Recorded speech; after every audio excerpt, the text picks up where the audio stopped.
動画のスライドはウェブサイトからダウンロードできます。動画の後半、おまけではもっと速いスピードで少しだけおしゃべりしています。ぜひおまけのヒアリングに挑戦してみてください。それでは本編スタートです。日本語に浸ろう。21、日本のいろいろな場所。8、三重県。日本には47の都道府県があります。北から順番に一つずつそれぞれの特徴や名物をご紹介してきました。今回は三重県をご紹介します。三重県は日本列島のここ。三重県の南には太平洋が、東には伊勢湾があります。地図を大きくしてみましょう。三重県は南北に細長い形をしているのがわかります。このため地域によって気候や文化が大きく違います。三重県の名所や名物をご紹介します。1、伊勢神宮。三重県で一番有名な場所は伊勢神宮です。伊勢神宮は日本の皇室の祖先とされる天照大神という神様が祀られています。日本には有名な神社がたくさんありますが、この伊勢神宮は別格です。日本に8万あると言われる神社の中で最も古い歴史と最も高い格式を持っている神社です。伊勢神宮は文化的に高い価値があり、歴史も古い神社なのに世界遺産に登録されていません。なぜでしょうか。それは伊勢神宮にある式年遷宮という決まりごとに理由があります。式年遷宮は神様のお引っ越しです。神様の家、社殿を建てる敷地は並んで2つ用意されています。これは引っ越しをスムーズにするためです。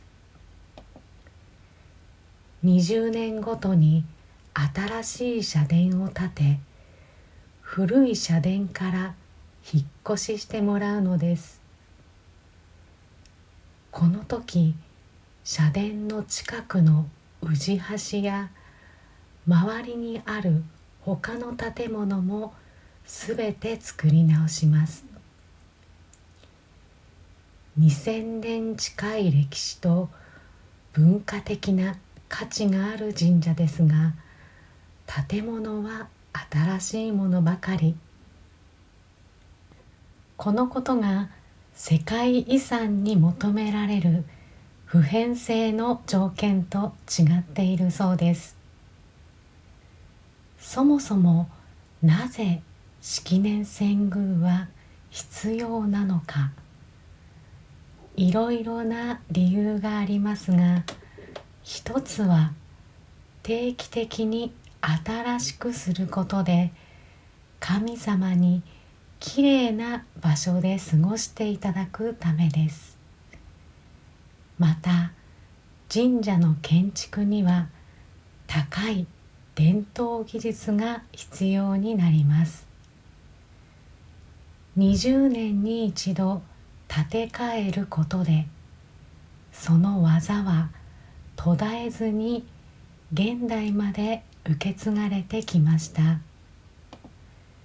そしてこの大掛かりな引っ越しには、たくさんの人、物、お金が動きます。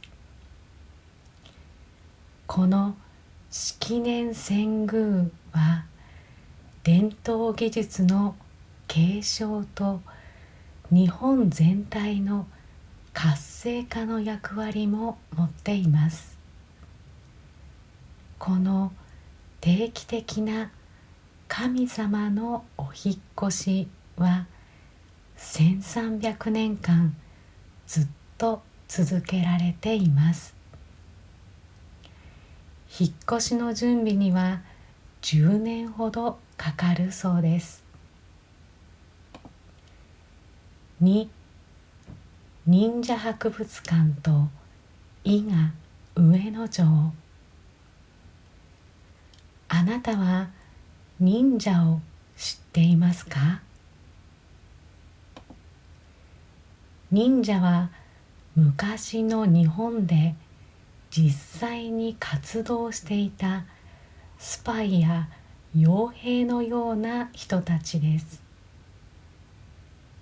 忍者にはいくつもの流派があり、その中でも有名な伊賀流の忍者が住んでいたのが三重県です。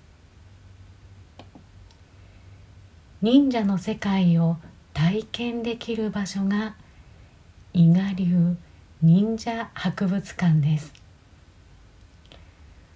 博物館では忍者の実演ショーや忍者が住んでいた忍者屋敷を見ることができます。忍者屋敷は見た目は他の家と変わりません。しかし、忍術や薬の調合法の秘密を守るため、家の中には隠し部屋や刀隠しなど、さまざまなからくりと呼ばれる仕掛けや工夫がされていました。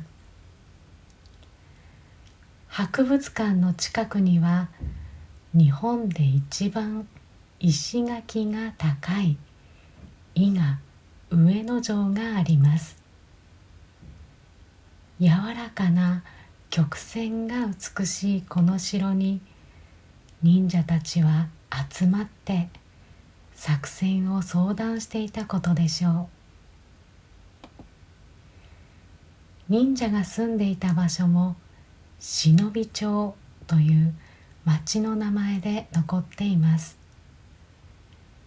この近くには忍者の学校もあったそうですよ。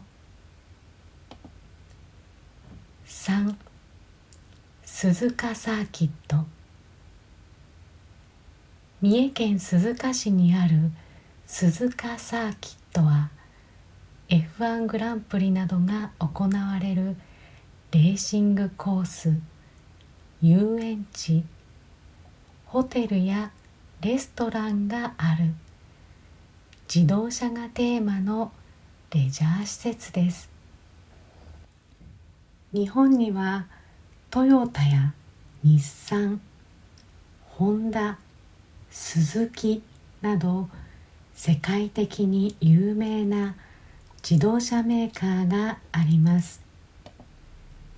この鈴鹿サーキットはホンダが作りました。長さ約 5.8 キロの日本一長いサーキットコースがあります。4. 鳥羽水族館。鳥羽水族館は飼育している種類が日本で一番多い人気の水族館です。中でも一番の人気者がジュゴン。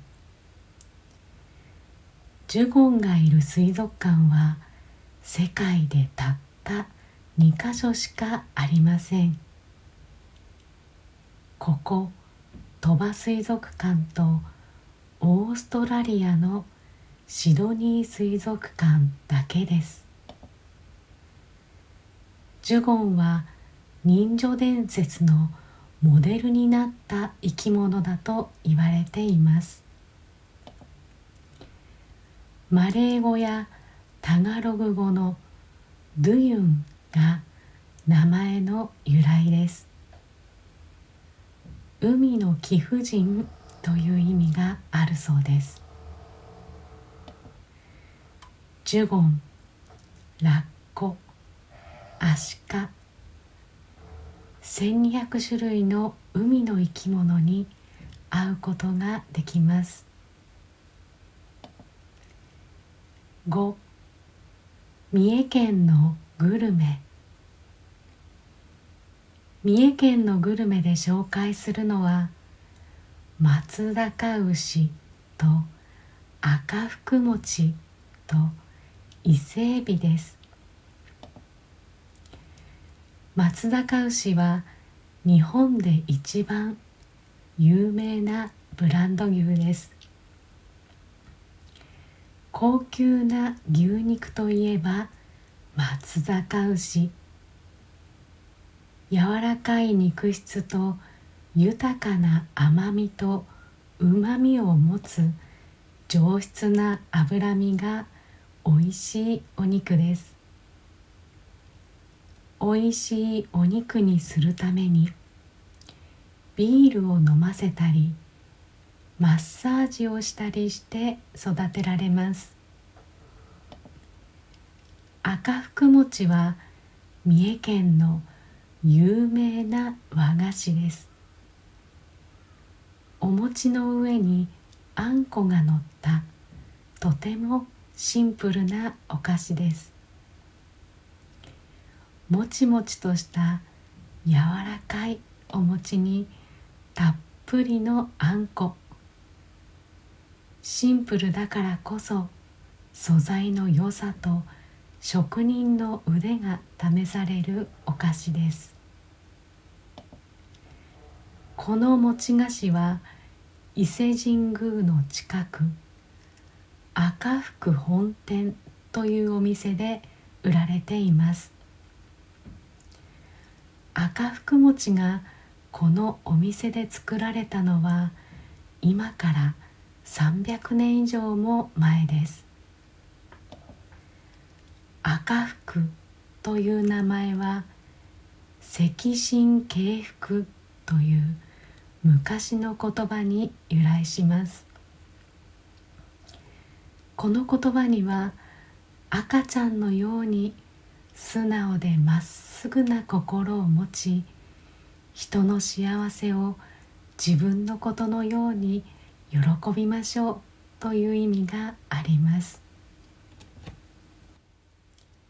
伊勢神宮にお参りして優しい味の赤福餅を食べたら誰でも心がまっすぐに素直な気持ちになれそうです。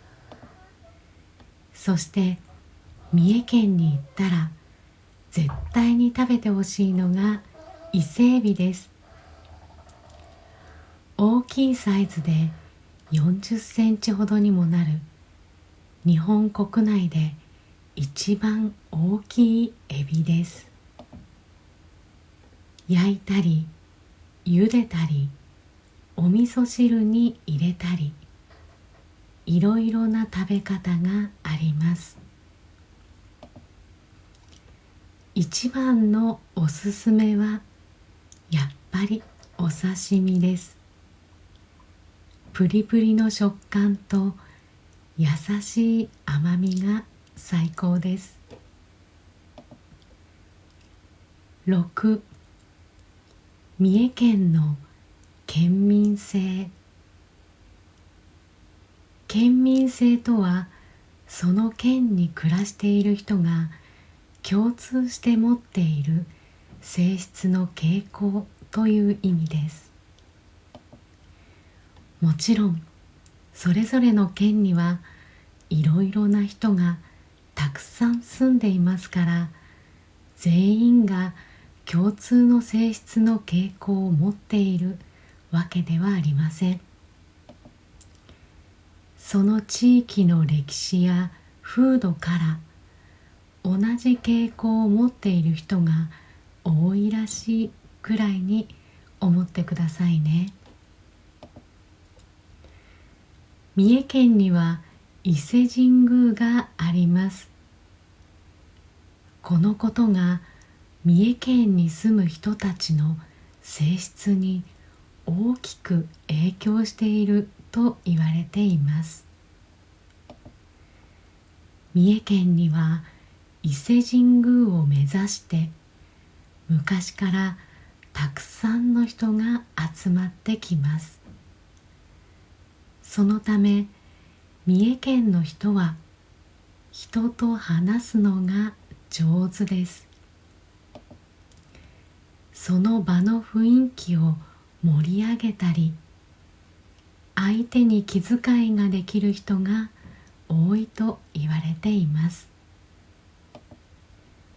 好奇心旺盛で人情に熱い反面、相手の気持ちに応えようと頑張りすぎて自分自身を見失う八方美人が多いそうです。